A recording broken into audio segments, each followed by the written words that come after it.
오늘 본문에 보면 베드로에게 결정적인 순간이 왔습니다. 베드로는 주님 앞에 서는 것이 참으로 이제 부담스러운 순간이에요. 왜? 3년 동안 예수님과 같이 먹고 자고 지냈어요. 예수님의 수제자예요. 수제자, 수석제자라는 거예요. 그런데 예수님을 3번 부인했고 예수님을 저주까지 했어요. 모른다고 했어요, 여러분. 이런 상황에서 예수님이 이제 다시 찾아가서 베드로에게 제사명을 주시고 마지막 한 가지를 딱 물어요. 결론부터 말씀을 드리면 뭘 물어요? 베드로야, 네가 나를 사랑하냐?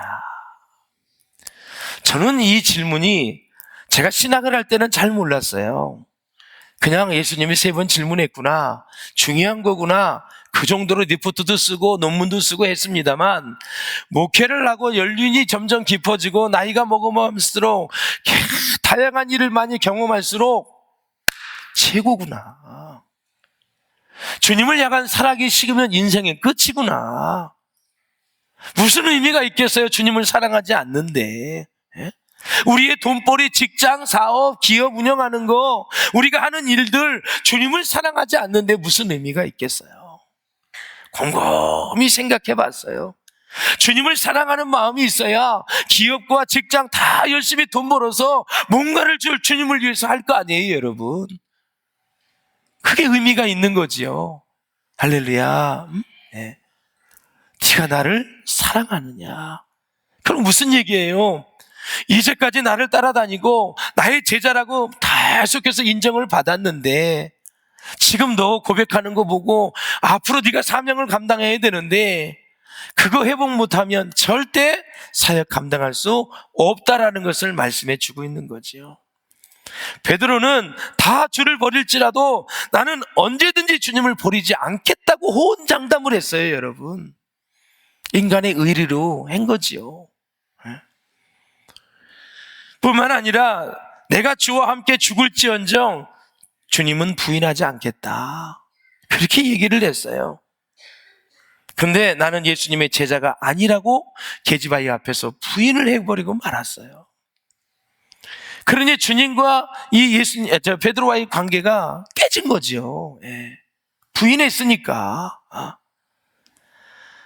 이런 상황에 예수님께서 베드로를 찾아가지 않았다면, 베드로를 만나주지 않았다면 그는 사명의 사람이 될 수가 없지요.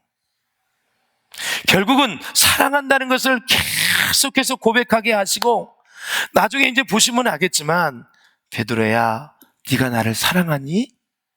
물었을 때 그 사랑은 헬라어 원문에 보면 아가페로 되어 있어요, 여러분. 그러니까 아가페로 질문했다는 것은 아가페로 대답해 주기를 원했다는 거죠. 그런데 베드로가 내가 주님을 사랑하는 줄을 주님은 아십니다. 베드로가 고백했던 사랑은 아가페가 아니에요. 헬라어로 보면 필레오로 되어 있어요. 필레오, 형제 사랑으로 되어 있어요. 그러니까 베드로가 아가페로 물어왔던 그 물음에 아가페로 대답을 못한 거예요. 자신이 없기 때문에. 말만 그렇게. 왜? 그동안 지금 실패했잖아요. 주님을 부인했잖아요. 주님을 버렸잖아요. 주님을 저주까지 했잖아요. 실패했어요, 주님 사랑하는데. 그래서 우리 주님께서 베드로에게 원했던 것은 바로 사랑을 원했는데, 그 인간적인 필레오의 사랑, 형제 사랑이 아가페로 사랑으로 승화되려면 무슨 일이 있어야 될까요? 그래서 사도행전을 보셔야 되는 거예요. 마가의 다락방에서 성령의 임재로 그게 회복이 된 거예요. 할렐루야. 아가페 사랑으로 복음을 전하다가 그는 거꾸로 십자가에 못 박혀 이제 순교를 했잖아요. 그래서 사랑하는 여러분, 주님이 나에게 야 아무개야, 네가 날 사랑하니? 그게 다 아가페로 물어오시는 거예요. 아가페는 뭐예요? 조건 없는 사랑을 얘기하는 거예요. 조건 없다는 것은 너 힘들어도, 네가 형통해도, 네가 나이가 10살이라도, 네가 나이가 70이라도, 네가 지금 실패해도, 네가 지금 고난을 만나도, 네가 시련이 와도, 네가 좀 속상한 일이 있어도, 네가 시험이 와도 나 지금 사랑해? 아가페로? 너 지금 사업 잘 안 되고 있지? 직장인도 현찮지? 네 자녀 속색이고 있지? 이런 상황에도 너 지금 나 사랑할 수 있어? 그렇게 물어보는 거죠. 여러분, 주님에 대한 사랑이 회복이 되어지면 이 땅의 육신의 모든 삶의 모습은 다 회복되게 돼 있어요. 할렐루야. 저는 오늘 간절히 여러분과 제가 원하는 것은 주님의 사랑을 여러분 회복할 수 있기를 주의 이름으로 축원합니다. 하나님이 우리를 향한 사랑은 변함이 없어요. 얼마나 우리를 사랑하는지 이루 말할 수 없어요. 근데 그걸 느끼고 깨닫고 살아야 되는데, 먼저 깨달으려면 말씀을 보셔야 되고, 말씀이 은혜가 되어져야 되고, 우리의 삶의 과정 속에서 하나님이 나를 얼마나 사랑하는지를 여러분 체험을 해야 돼요. 그래서 실망하고 낭망한 자들에게 한 번 더 찾아가고 한 번 더 격려해주고 한 번 더 위로해 주라라는 사실이죠. 3년 동안 같이 있었지만 마지막 갈릴리 바닷가에서 물고기를 다시 잡고 있던 베드로를 한 번 더 예수님이 찾아가지 않았다면, 한 번 더 격려하지 않았다면 베드로는 주를 위해 살 수도 없고 수석 제자도 될 수 없고 순교의 축복을 누릴 수가 없었다라는 사실이에요. 사람은 하다 안 되면 포기할 때가 많이 있어요. 여러분, 사명에 관련된 일이나 영혼에 관련된 일이나 구원에 관련된 일이나 회복에 관련된 일은 포기하지 않기를 주의 이름으로 축원합니다. 끝까지 한 번만 더. 집사님, 이번 주는 순례배 좀 나오셔야죠. 됐어요. 알아서 드리세요. 어떤 사람은 또 이제 한두 번 드리면 받지도 않아. 받아도 문자를 해도 처음에는 못 가요 그러더니 두세 번 하면 문자에 답도 없어. 뭐도 안 해. 이럴 때는 전화기가 없었으면 좋겠어. 이 세상에 너무 열받아. 열심히 전화를 했는데 답도 없어. 격려도 안 해줘. 그러니까 이제 예비 순장이 몇 번 하다가 포기해버려. 그러고 나서 이제 한 7, 8개월 지나 그 일 안에 많은 일이 터졌네. 어려운 일이 많이 있었어. 어떻게 교회가 사랑도 없이 전화도 안 하고 문자 한 번도 안 하고 이렇게 또 나오는 게 사람이야. 그렇게 열심히 문자를 드리고 전화를 했을 때 좀 받아주면 어때? 다른 전화는 그렇게도 많이 받더니, 여러분 지혜가 있으시기를 바라요.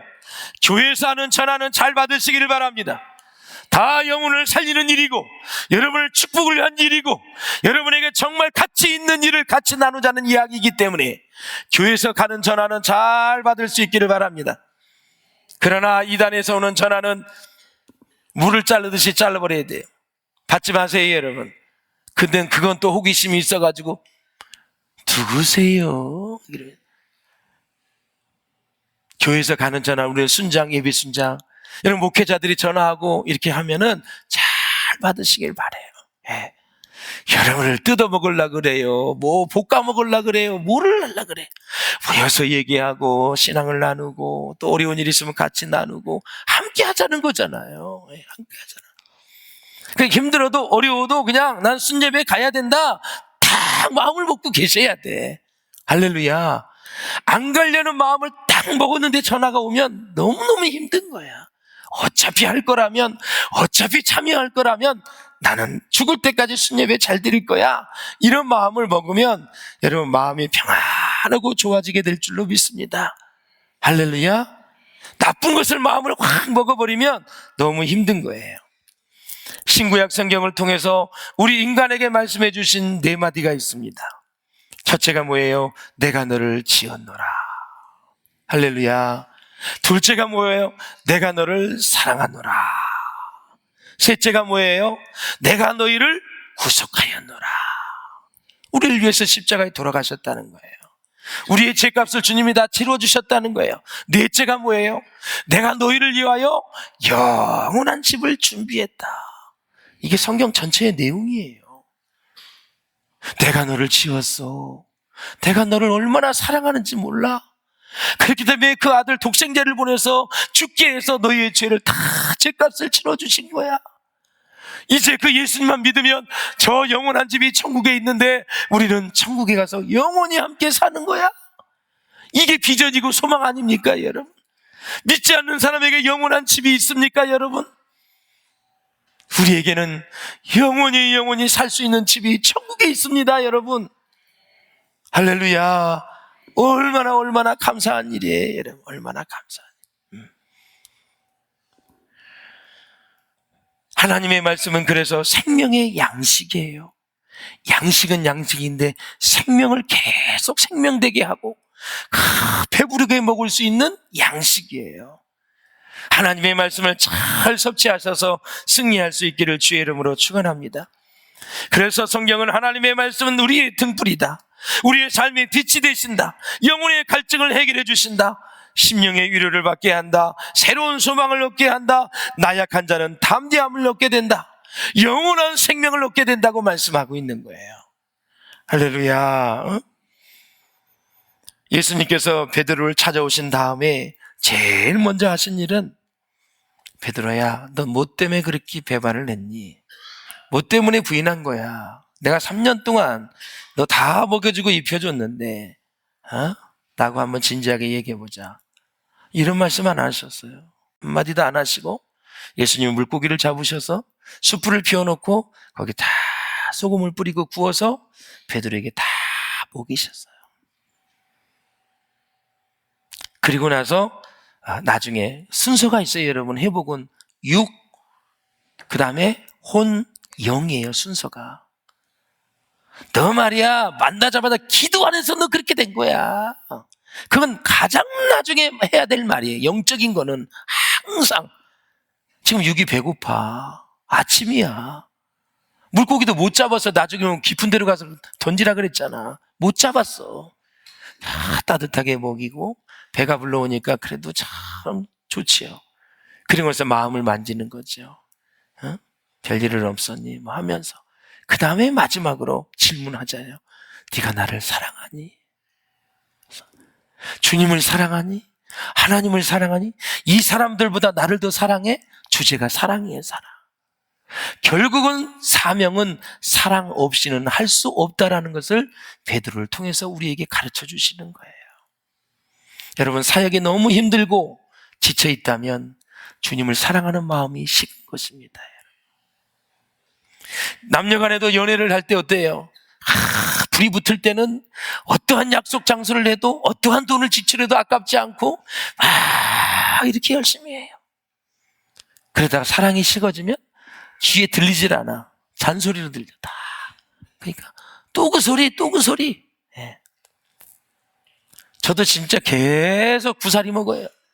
제가 연애를 할 때는 공휴일만 있으면 그냥 처음부터 알파 오메가를 시간을 다 짜가지고 우리 사모는 가기만 하면 돼.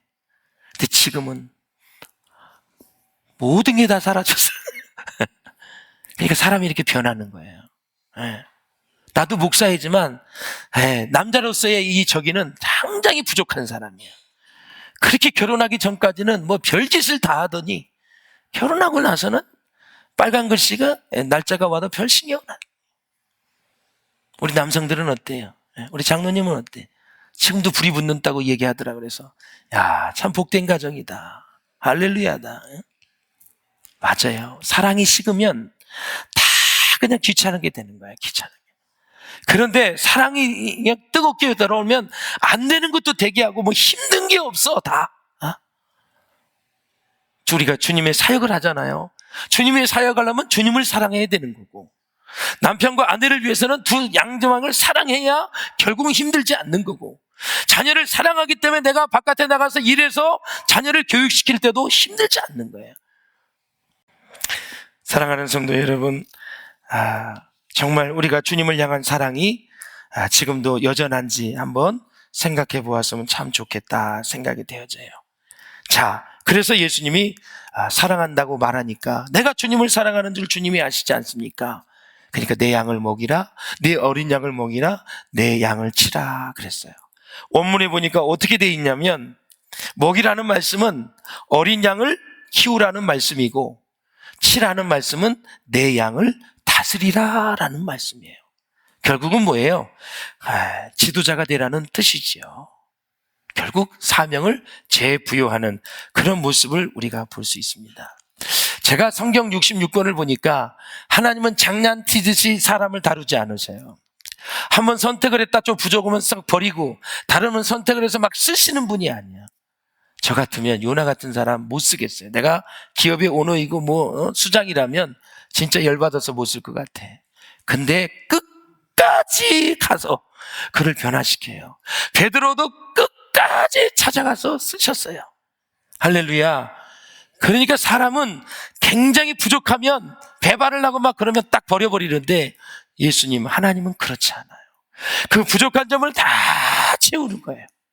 그래서 완벽하게 채워서 쓴 게 뭐냐? 오순절 마가의 다락방에서 성령 충만하게 하신 거. 할렐루야. 그래서 그렇게 쓰시는 그런 모습을 우리가 볼 수 있다라는 사실이에요. D.L. 무디 목사님이 어느 날 큰 부흥회를 인도하고 강대상을 내려왔어요. 어떤 사람이 가까이 와서 묻습니다. 하나님의 수많은 사람들, 하나님께서 수많은 사람들을 당신을 통해서 구원하셨는데, 이러한 위대한 주님의 종을 내가 직접 얼굴을 보고 악수를 하니 영광이 그지없습니다. 이렇게 얘기를 했어요. 그랬더니 무디 목사님이 허리를 굽혀서 땅에 있는 흙을 한 점 이렇게 움켜 올렸어요. 그러면서 탁 이렇게 주먹을 피더니 손가락을 펴고는 흙을 아래로 이렇게 흘려보내서 이런 말을 했어요. 하나님이 쓰신다는 것을 빼놓고는 나는 한 줌의 흙에 불과합니다. 대답을 했어요. 그러니까 나는 한 줌의 흙에 불과합니다라는 것은 이 마음이 바로 주님을 사랑하는 마음이다. 먼지에 불과한, 흙에 불과한 사람을 구원해 주시고 흙에 불과한 사람을 목사로 세워줘서 이렇게 영혼을 구원하는 사역에 귀히 써주시니 정말 하나님 앞에 머리 들 곳이 없다. 겸손을 표현하는 것이다 라는 것입니다. 사랑하는 여러분, 그래서 베드로는 자기 비판, 자기 평가도 다 포기하고 다 오직 이제 주님만 사랑함으로 이제 결심을 하게 되지요. 이렇게 하나님의 위대한 미션 사명은 겸손한 사랑의 고백에서 시작이 된다라는 사실입니다. 여러분, 시오노 나나미의 로마인 이야기를 읽으시죠. 10권으로 되어 있는 책에 꼭 한번 읽어보시기를 바랍니다. 그 책에 보면 로마의 강점을 나열하고 있어요. 로마는 전쟁에서 패전하면 로마인의 태도는 어떠냐면, 거기에 로마의 강한 이유가 있는데 싸움에 패한 장수를 절대 처벌하지 않는다라는 거예요. 로마인은 명예를 제일 큰 덕목으로 여기거든요. 그래서 그냥 전쟁에 패한 장수를 놔두면 더욱 분발해서 두 번 다시는 패하지 않는다라는 거죠. 로마의 강국이에요. 그 옆에 있는 나라 그리스는 반대예요. 그리스는 여러분 일벌 100개의 원칙을 가지고 있어요. 한번 전쟁에 나가서 지면 아주 그 가문까지 다 죽여버리고만 일벌 100개를 하는다. 그래서 여러분, 로마가 1000년을 그렇게 유지하며 세계 강대국이 될 수 있었다라는 사실은 기회를 준다라는 사실이죠. 로마는 패배나 실수에 관대하지만 인재를 또 귀하게 여기는 그런 마음, 그런 제도가 있기 때문에 굉장히 사람들이 용기를 가지고 사기를 가지고 전쟁에 나가서 싸울 수 있었다. 사랑하는 여러분, 우리가 교회 생활하고 사회 생활하다 보면은 면목 없어 하는 사람이 있어요. 면목이 없습니다, 이런 말하는 사람이 있잖아. 그럴 때는 각오를 묻지 마세요.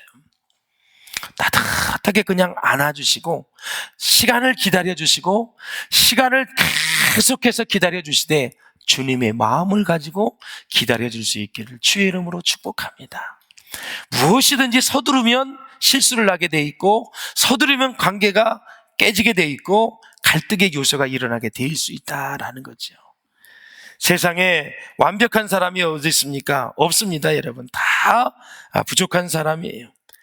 탕자의 비유에서도 보면은 탕자가 돌아왔을 때 과거를 묻지 않았습니다. 야, 너 미리 가져간 재산 돈 어디다 썼냐? 응?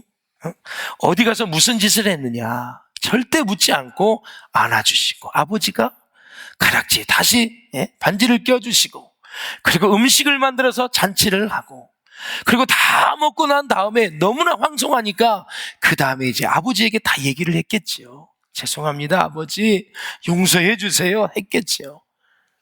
보자마자 돈 어디다 썼어? 이렇게 안 물었다라는 거예요. 자녀들이 용돈을 다 계속 달라 그러면 도대체 어디다 쓰는 거냐 그러면 그 말을 묻기 전에 요즘 지출할 내용이 참 많은가 보지? 한번 얘기해봐 해서 진정한 대화를 나누는 거죠. 그 안에서 우리가 자녀들의 마음을 만지는 과정으로 생각을 해야 된다는 거죠. 그러니까 내 눈에 지금 막 하고 싶은 얘기가 많이 있는데 그걸 가지고 그냥 땡볕같이 쏴버리면 나중에 관계가 다 깨지는 거죠. 제가 회사를 그만두고 신학을 하고 대학원을 갔는데 첫 번째 사역을 했던 게 중등부였습니다. 우리 담임 목사님이 부르시더니 중등부가 가장 힘들다고 힘든 사역부터 해야 돼 하면서 저에게 중등부로 파송을 해주셨어요. 한 100여 명 정도 됐는데 와, 회사 생활은 얼마나 좋아요. 제가 그때 차장이었었는데 아주 일사불란하게 무슨 교육을 하거나 뭐 움직이는데 중등부 가서 진짜 10시간 동안 설교를 준비하고 갔는데 듣는 놈이 106명에서 한두 명밖에 없어. 이래요. 설교를 듣는 건지 야, 그때 무슨 마음이 들었냐면 내가 평생 이런 상황에서 설교를 해야 돼? 막 가슴이 막 답답해 오더라고요. 딱 한두 사람만 쳐다봐. 그리고 바닥을 쳐다보고 그냥 와, 힘들었어. 네. 그래서 담임 목사님은 막 밀어붙이는 거예요. 최소한 배가는 부흥해야지 신전도사 하면서 200명은 돼야 되지 않겠냐. 위에서는 압박을 하지 애들 보면은 희망이 안 생겨. 그러면서 이제 나중에 물어보면 전사님 설교 내용 들었니? 그러면 저희들이 움직이긴 하지만 다 들어요. 걱정하지 마세요. 또. 네.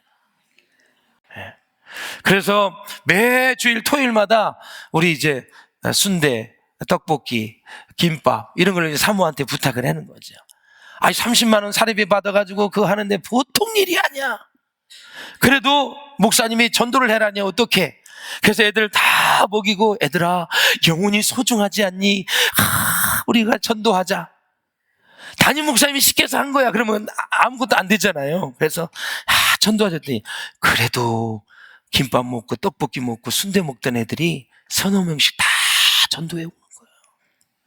걔네들이 뭐 구약의 말씀을 인용해서 독생자 예수 그리스도가 이 땅에 오셔서 히브리에 보니까 그가 십자가에 못 박혀 돌아가 그 진리를 다 알아? 모르잖아요. 그런데 나하고 신분이 생겼잖아. 전도사님하고.